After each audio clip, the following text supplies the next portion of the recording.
Assalamualaikum warahmatullahi wabarakatuh.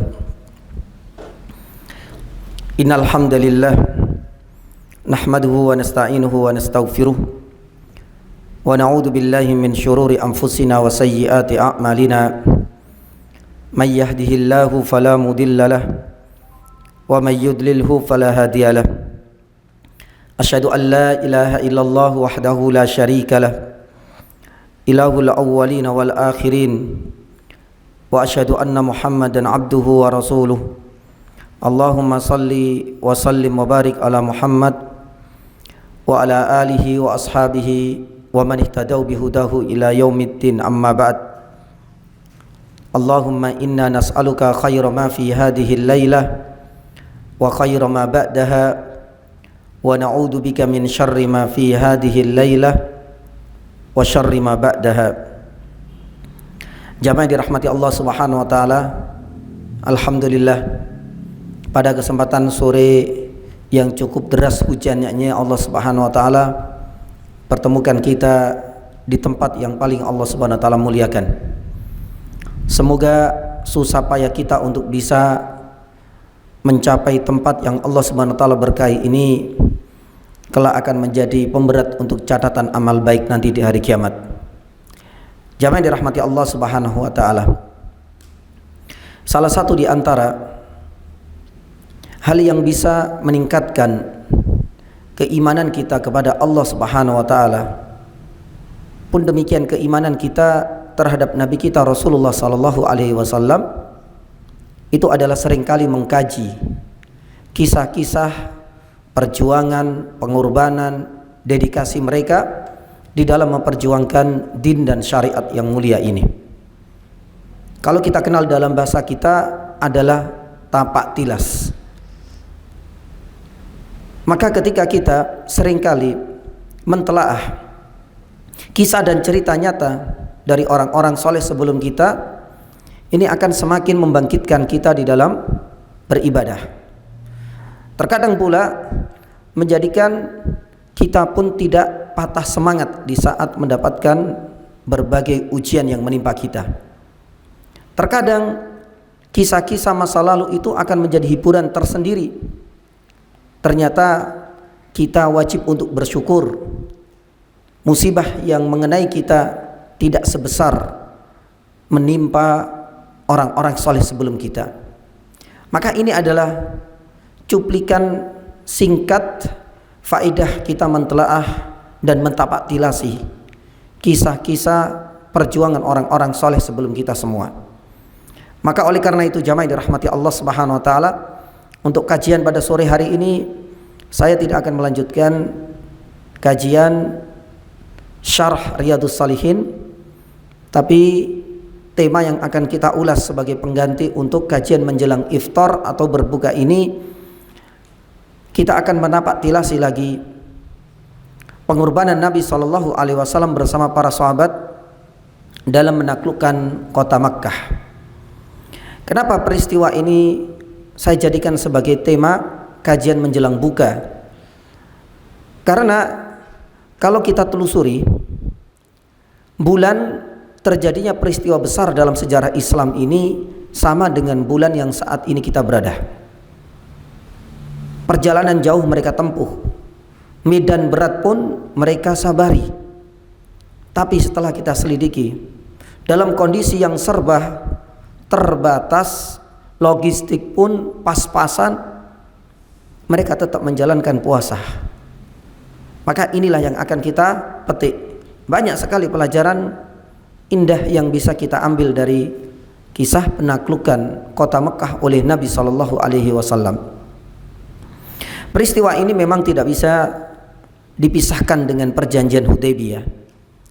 Mungkin kita pernah mendengar atau membaca peristiwa Hudaybiyah ini adalah perjanjian antara kaum muslimin yang sudah hampir mendekati gerbang kota Makkah, ternyata mereka harus kembali lagi ke kota Madinah. Karena Nabi SAW merasakan butir-butir dari perjanjian itu kelak dalam durasi jangka panjangnya akan lebih banyak menguntungkan kaum muslimin daripada orang-orang kafir. Tapi seorang visioner seperti ini tak banyak yang mampu membaca arah pikiran Nabi Shallallahu Alaihi Wasallam. Makanya kita bisa melihat bagaimana Umar bin Khattab radhiyallahu taala anhu begitu murkanya kala itu, begitu emosinya Umar bin Khattab. Bagaimana mungkin seorang Nabi bisa menerima butir-butir perjanjian seperti ini yang kala itu dalam gambaran Umar sangat merugikan kita kaum muslimin. Toh Makkah ini sudah kelihatan, apalah artinya kita sudah bersiap-siap menempuh jarak yang cukup jauh dari kota Madinah. Kalaulah seandainya kita niat untuk ibadah, ngapain kita harus balik? Ngapain kita harus menerima perjanjian dengan orang-orang kafir? Karena kala itu mereka sudah mulai melemah. Hampir semua kabilah-kabilah sudah masuk Islam. Ini adalah gambaran singkat bagaimana polemik terjadi ketika Rasul Shallallahu Alaihi Wasallam dengan tangan dinginnya tetap menerima butir-butir perjanjian dalam Sulh Al-Hudaybiyah ini. Subhanallah, jamaah dirahmati Allah Subhanahu Wa Taala. Setelah berlangsung beberapa tahun, di tahun yang ke-8 inilah akhirnya perjanjian itu batal secara otomatis. Karena salah satu di antara butir perjanjian itu tidak boleh adanya pertumpahan darah, tidak boleh adanya peperangan. Selama beberapa tahun mereka harus gencatan senjata. Tapi gara-gara ada suku Bakr dengan suku Khuza'ah. Bakr ini afiliasinya kepada orang-orang kafir, sedangkan Khuza'ah ini kepada kaum muslimin yang ada di kota Madinah. Khuza'ah ini menjadi korban kebrutalan orang-orang kafir Quraisy yang kala itu diwakili oleh suku Bakr. Ketika Nabi SAW mendengar dan menyaksikan sendiri, mereka sendiri yang pertama kali melanggar perjanjian itu, maka di sini Nabi SAW tidak berpikir panjang. Saatnya Makkah kala itu harus segera untuk ditaklukkan. Maka oleh karena itu jamaah dirahmati Allah Subhanahu Wa Taala, Nabi SAW adalah seorang yang visioner. Nabi SAW punya sifat yang namanya al-anats. Al-anats itu artinya cerdas, tapi kecerdasannya itu tidak menjadikan dia terburu-buru untuk mengambil sebuah kebijakan.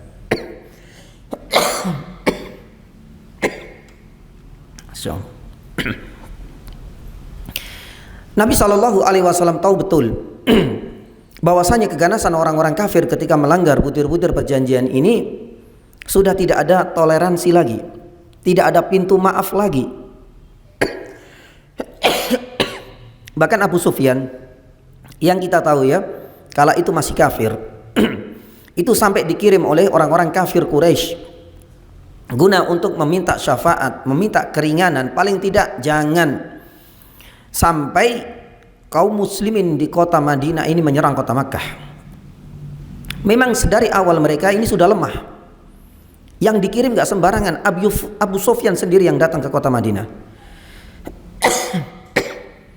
Maka oleh karena itu jamaah yang dirahmati Allah, Nabi SAW ini al-anat, ya, karena tahu kalau seandainya Nabi SAW langsung menyiapkan kompi untuk menyerang kota Makkah, maka hal ini akan menimbulkan banyak madarat.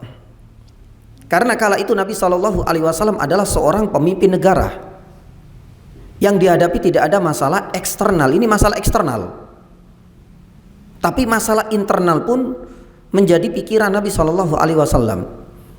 Seandainya Nabi SAW keluar bersama-sama ke kota Makkah, aman gak kota Madinah kala itu? Nah di sini Nabi SAW tenang, menunjukkan sifat al-anatsnya. Karena masalah terbesar dalam negeri kota Madinah kala itu didominasi oleh dua kelompok duri dalam daging. Yang pertama adalah orang-orang Yahudi, dan yang kedua adalah orang-orang munafik. Tapi subhanallah, Nabi SAW berusaha untuk menyelesaikan hal ini. Urusan dalam negeri berusaha Nabi SAW tuntaskan. Alhamdulillah, orang-orang Yahudi sudah diusir oleh Nabi SAW. Pun demikian dengan gembongnya orang-orang munafik Ya, ini sudah mati Abdullah ibn Ubay ibn Salul. Kekuatan mereka semakin melemah. Maka ketika Rasul sallallahu alaihi wasallam menyiapkan tentaranya, Nabi sallallahu alaihi wasallam merasa lebih tenang. Nabi sallallahu alaihi wasallam tidak seperti layaknya peperangan-peperangan sebelumnya. Dari dulu keinginan Rasulullah sallallahu alaihi wasallam itu benar-benar sudah tidak mampu lagi membendung kerinduan mendalam untuk bisa bertemu dengan tanah kelahirannya tercinta, itu kota Makkah. Maka sebelum meninggalkan kota Madinah, Nabi sallallahu alaihi wasallam benar-benar menuntaskan jangan sampai ada masalah besar yang terjadi di kota Madinah. Gak tahu apa yang terjadi kalau seandainya semua keluar dari kota Madinah, hanya menyisakan orang-orang tua, anak-anak kecil, dan para wanita. Kemudian mereka diserang, maka berarti selesai. Nah, di sini Nabi Shallallahu Alaihi Wasallam setelah benar-benar meyakinkan bahwasanya masalah internal tertuntaskan, baru kemudian Rasul Shallallahu Alaihi Wasallam yang bergerak. Keluarnya Nabi SAW dari kota Madinah itu di tanggal 10 bulan Ramadan. Subhanallah. Ini bukan perkara yang gampang ya nih jamaah. Jarak tempuhnya sangat jauh. Itu pun belum ada moda transportasi cepat seperti layaknya hari ini kita jumpai. Nabi SAW harus melewati medan yang berat di bulan Ramadan. Belum lagi Nabi SAW pun dalam kondisi yang memang masih memikirkan, karena beliau adalah seorang kepala negara, pikirannya bukan hanya untuk satu sisi saja, berbagai hal beliau pikirkan. Tapi dengan jiwa besarnya Nabi SAW dan menunjukkan kuatnya sandaran Nabi SAW kepada Allah, di tanggal 10 itulah Rasul SAW yang berangkat. Tak lama kemudian ketika sampai di gerbang kota, yakni kota Makkah, sekitar hampir sepekanan atau seminggu lebih lah, Nabi SAW melakukan perjalanan daratnya. Ketika sampai di sana dengan izin Allah, orang-orang kafir Quraisy tak ada satupun yang berani untuk menghadangnya. Praktis ya, nggak ada pertumpahan darah, nggak ada yang namanya mubarazah, duel satu dengan satu, tidak terjadi. Alhamdulillah. Hanya saja Nabi SAW sebelum sampai di kota Makkah ini sudah membuat list sekitar 10 orang, daftar orang-orang yang akan dibunuh. Mereka sudah divonis mati oleh Nabi SAW, karena 10 orang ini dianggap sebagai gembongnya orang-orang kafir Quraisy yang ada di kota Makkah, yang kesalahan dan dosa besarnya itu tak mungkin lagi diampuni oleh Nabi SAW. Salah satunya adalah Abdullah ibn Mu'attal, salah satunya adalah Ikrimah, putranya Abu Jahal. Tapi beberapa di antara mereka banyak yang akhirnya kemudian meminta maaf kepada Rasulullah SAW dan siap untuk menerima cahaya Islam. Tapi enggak semuanya. Salah satunya adalah Abdullah ibn Mu'attal ini. Makanya di dalam sebuah riwayat, Ali bin Abi Thalib radhiyallahu taala anhu yang diberikan mandat oleh Nabi sallallahu alaihi wasallam untuk mencari di mana Abdullah ibnu Mu'attal meskipun bersembunyi di balik kiswah Ka'bah, ya akhirnya kemudian ditemukan dan yang dibunuh. Apakah boleh membunuh dan menumpahkan darah di kota Makkah yang itu merupakan tanah haram? Ya, ini adalah bagian dari kisos. Ini adalah bagian dari menegakkan had hukuman yang diperbolehkan. Ya, sebagaimana saat ini kita jumpai ya nih jamaah, kota Makkah itu ada batasan haram, kota Madinah pun demikian. Tapi kita lihat ada tempat yang khusus untuk mengeksekusi orang-orang yang sudah terbukti melakukan dosa besar. Salah satunya adalah pembunuhan. Karena dosa besar di sana, orang yang dibunuh balasannya juga akan dihilangkan nyawanya pula. Pun demikian dengan apa yang dilakukan oleh Nabi Shallallahu Alaihi Wasallam, karena mereka sudah layak untuk divonis hukuman yakni mati. Subhanallah, Nabi Shallallahu Alaihi Wasallam sampai di kota Makkah disambut yakni dengan cerianya. Ternyata banyak grassroots, ya, orang-orang yang berada di kungkungan kafir yakni Quraisy ini ternyata sudah menyimpan rapat-rapat dan menyembunyikan keimanannya. Tapi giliran Nabi SAW datang dan orang-orang kafir tak mungkin lagi untuk membendungnya, akhirnya mereka menampakkan di hadapan orang-orang kafir Quraisy. Mereka tak bisa apa-apa lagi. Maka oleh karena itu jamaah yang dirahmati Allah Subhanahu wa taala, oleh karena itu Rasulullah SAW dalam kajian Syarah Riyadhus Shalihin kemarin ya, la hijrata ba'dal fatah. Ya, ini sudah menjadi hijrah yang terakhir. Dahulu ketika sebagian sahabat yang harus meninggalkan kota tercinta, termasuk Nabi SAW, kota kelahirannya harus tinggalkan.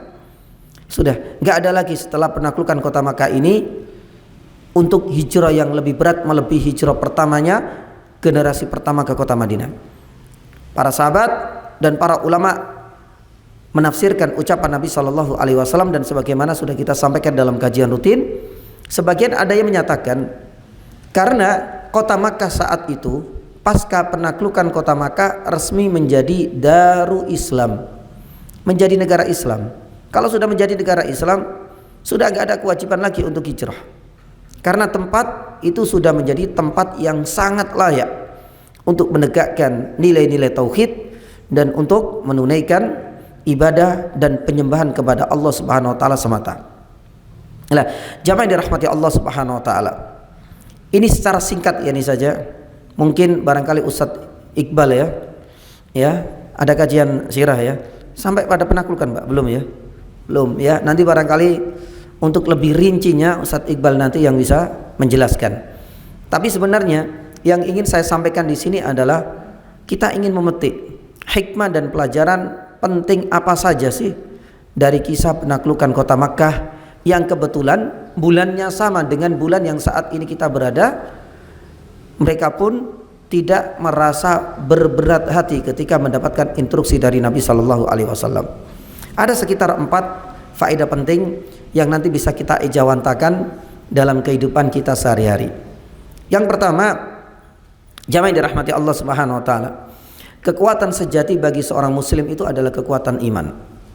Ini adalah pelajaran pertama yang bisa kita petik dari kisah Fathu Makkah ini. Kenapa kekuatan iman ya nih jamaah yang dirahmati Allah Subhanahu wa taala?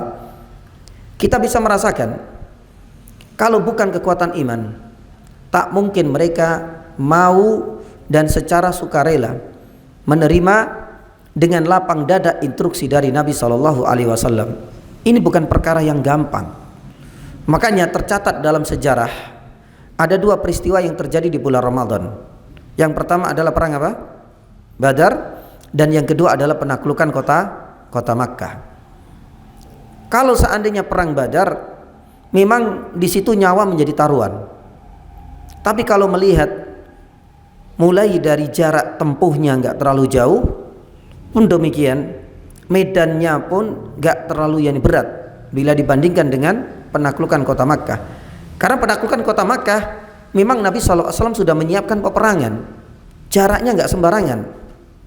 Nabi SAW harus bernostalgia lagi dengan kota tercinta, jaraknya sangat jauh, 500 sampai 600 kilometer lebih itu. Ya, harus meninggalkan kota Madinah ke kota Makkah. Maka ini menjadi salah satu bukti bahwasanya kekuatan sejati dan kekuatan sebenarnya bagi orang muslim itu adalah kekuatan iman. Maka oleh karena itu Nabi SAW memang sudah membidik kader-kader militannya itu adalah orang-orang yang kuat imannya. Nabi SAW nggak melihat apakah mereka itu secara fisik sempurna, ataukah mungkin secara fisik itu memiliki kelebihan, ataukah mereka adalah orang-orang yang berada di jajaran teras. Nabi SAW tidak melihat di sisi luarnya, tapi benar-benar Nabi SAW ingin melihat sejauh mana loyalitas dan keimanan mereka. Makanya kita bisa melihat salah satu di antara alasan kenapa Allah Subhanahu wa taala yang akhirnya menegur Nabi SAW di dalam surat Abasa wa Tawalla, Abdullah ibnu Ummi Maktum ketika datang ternyata diabaikan oleh Nabi SAW, ditegur oleh Allah Subhanahu wa taala. Alasannya apa? Coba kita lihat, Abdullah ibnu Ummi Maktum orang yang beriman, tapi beliau seorang yang buta. Tapi Allah Subhanahu wa taala benar-benar menghargai banget keimanan. Meskipun yani buta, otomatis perannya kan nggak terlalu besar lah. Makanya tercatat Abdullah bin Maktum itu mendapatkan amanat dan mandat untuk menjadi apa? Muadzin. Cuma itu peperangan nggak mungkin bisa, sudah tinggal di kota Madinah. Tapi giliran ketika itu Rasulullah Sallallahu Alaihi Wasallam ditegur oleh Allah Subhanahu Wa Taala, abasa wa tawalla. Subhanallah. Para ulama tafsir mengatakan apa? Jangan engkau lihat tamumu yang merupakan pemimpin pembesar suku, hanya karena melihat itu kemudian engkau mengabaikan Abdullah ibnu Maktum yang banyak orang melihat perannya nggak terlalu besar, apalagi fisiknya pun maaf punya cacat, buta. Tapi di sini Allah Subhanahu Wa Taala ingin mengingatkan yani kembali. Coba engkau lihat bagaimana loyalitas sahabat seperti Abdullah ibnu Maktum ini nggak ada duanya. Sedangkan yang engkau dakwah itu Muhammad itu belum tentu menerima dakwamu.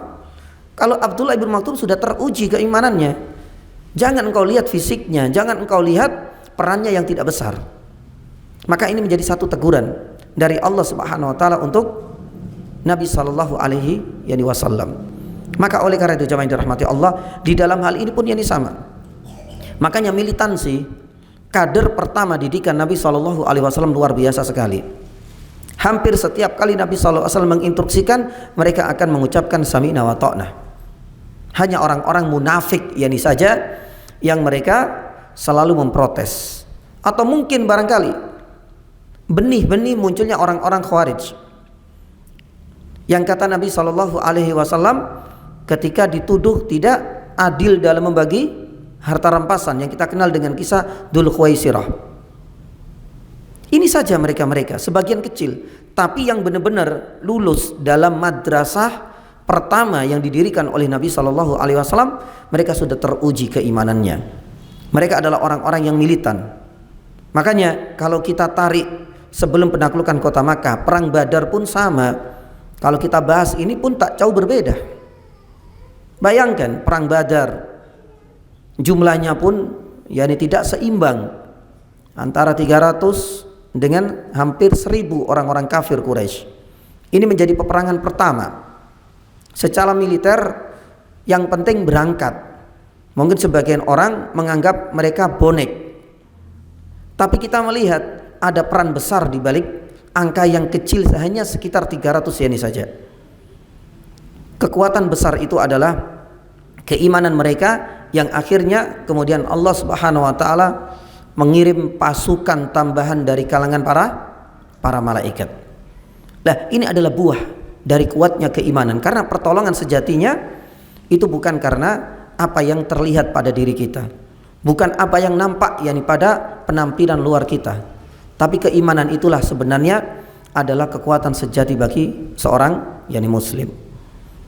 Maka oleh karena itu jamaah dirahmati Allah Subhanahu Wa Taala, di antara efek besar Nabi Sallallahu Alaihi Wasallam mendidik kadernya dengan kekuatan iman ini adalah kemudahan mereka di dalam berinfak, kemudahan mereka di dalam berwakaf. Makanya kita bisa melihat Abu Bakar itu nggak perhitungan sama sekali, nggak sembarangan bisa mencetak orang sekali Abu Bakar yang tidak perhitungan sama sekali. Untuk Bilal ibnu Rabah yani saja dihargai dengan 9 uqiyah. Itu kalau ditaksir itu hampir yang bisa 1 M lebih. Itu baru 1 orang untuk harga Bilal. Padahal kita tahu harga Bilal ini dibandingkan dengan budak-budak yang lain termasuk masih rendah. Kenapa demikian? Maaf, beliau dari kalangan kulit hitam, biasanya harganya lebih rendah. Itu saja harganya sudah segitu dan dia nggak perhitungan. Padahal tercatat ada sekitar 5 lebih orang yang sudah dimerdekakan oleh Abu Bakar As-Siddiq radhiyallahu taala an. Utsman ibnu Affan pun demikian. Beliau enggak perhitungan sama sekali ketika Nabi Shallallahu Alaihi Wasallam menawarkan siapa yang mau membantu untuk membeli sumur rumah misalnya. Nabi Shallallahu Alaihi Wasallam cuma ngomong seperti itu, enggak sampai kemudian menyampaikan berbagai dalil tentang keutamaan wakaf. Atau mungkin barangkali buat apa namanya, bukan grand opening, apa Pak istilahnya kalau Biasanya ada perkumpulan, ya, nanti kemudian donasi dikumpulkan. Nabi SAW cuma mengatakan demikian tok. Subhanallah. Utsman ibn Affan radhiyallahu taala anhu tergerak hatinya, langsung siap untuk membayarnya. Ya, dalam perjalanannya Utsman sampai melakukan 2 transaksi dengan si pemilik ini, karena pemiliknya ini adalah orang Yahudi, dan biasalah hingga saat ini orang-orang Yahudi seperti itu. Ya, mereka adalah orang-orang yang memang diberikan Allah Subhanahu wa taala kecerdasan terutama dalam hal bisnis, tapi licik itu sudah menjadi karakter dan watak aslinya. Tapi Allah Subhanahu wa taala menunjukkan bagaimana kekuatan yang iman itu menjadi kekuatan sejati bagi seorang muslim. Pun demikian dengan kita, yakni jamaah. Kita bisa membuktikan puasa Ramadan ini orang-orang yang kuat itu adalah orang-orang yang kuat imannya, bukan secara fisik. Ya, terbukti dan sebagaimana saya sampaikan di beberapa tempat. Sebelum Ramadan, masjid itu banyak dihuni oleh orang-orang yang sudah sepuh.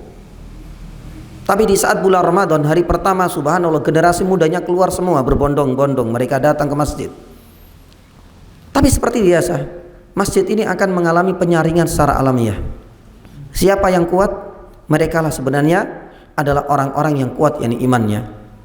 Meskipun di awal-awal Ramadan, orang-orang yang sepuh biasanya dapat soft pertama, mereka terpaksa harus berada di soft yang di belakang. Tapi insya Allah ini akan membuktikan bahwasanya masjid juga akan mengalami penyaringan secara alamiah. Suatu saat, tunggu saatnya, mereka akan mendapatkan haknya sebagaimana soft pertama yang mereka dapatkan di luar bulan Ramadan. Lah, jamaah yang dirahmati Allah Subhanahu wa taala. Pun demikian dengan ibadah-ibadah yang lain. Maka oleh karena itu jamaah, ini adalah di antara faedah yang pertama, kekuatan sejati bagi seorang muslim itu adalah kekuatan yakni iman. Yang kedua, kita bisa mengambil hikmah dari peristiwa Fathu Makkah ini adalah kekuatan ilmu. Saya sampaikan kemarin muqaddimah di kajian menjelang buka di STDI sebagai bentuk yang muqaddimah, bahwasanya menuntut ilmu syar'i itu bukan penghalang dan bukan rintangan di saat kita berada di bulan yakni Ramadan. Pun demikian dengan apa yang terjadi di kejadian Fathu Makkah ini. Tercatat ini jamaah, perjalanan Nabi Shallallahu Alaihi Wasallam mulai dari awal meninggalkan kota Madinah sampai di kota Makkah, tinggal di sana hampir sepekan, kemudian balik lagi. Itu tercatat termasuk paling banyak turunnya wahyu dan syariat di saat perjalanan Nabi Shallallahu Alaihi Wasallam dalam menaklukkan kota Makkah. Salah satunya ada yang mengatakan detik-detik terakhir sebelum Nabi Shallallahu Alaihi Wasallam berangkat, bahkan ada yang mengatakan waktu berangkat turunnya keharaman yakni khamar secara yakni total, secara mutlak, sudah nggak ada lagi keringanan. Termasuk diantaranya boleh berbuka ketika nggak kuat dalam melakukan perjalanan yang jauh. Itu juga terjadi dalam ya durasi Nabi Shallallahu Alaihi Wasallam melakukan safar untuk melakukan kota Makkah. Termasuk ya di antaranya Nabi Shallallahu Alaihi Wasallam membolehkan orang-orang yang sudah mumayyiz meskipun belum baligh, asalkan hafalannya itu banyak, boleh menjadi seorang imam. Itu juga terjadi dalam peristiwa yang ini.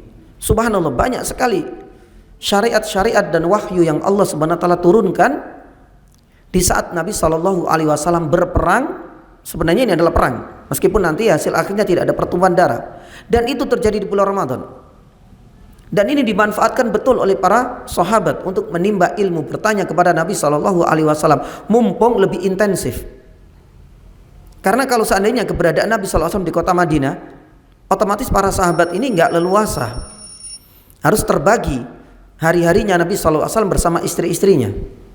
Tapi ketika mereka mendampingi Nabi Shallallahu Alaihi Wasallam, berarti 24 jam non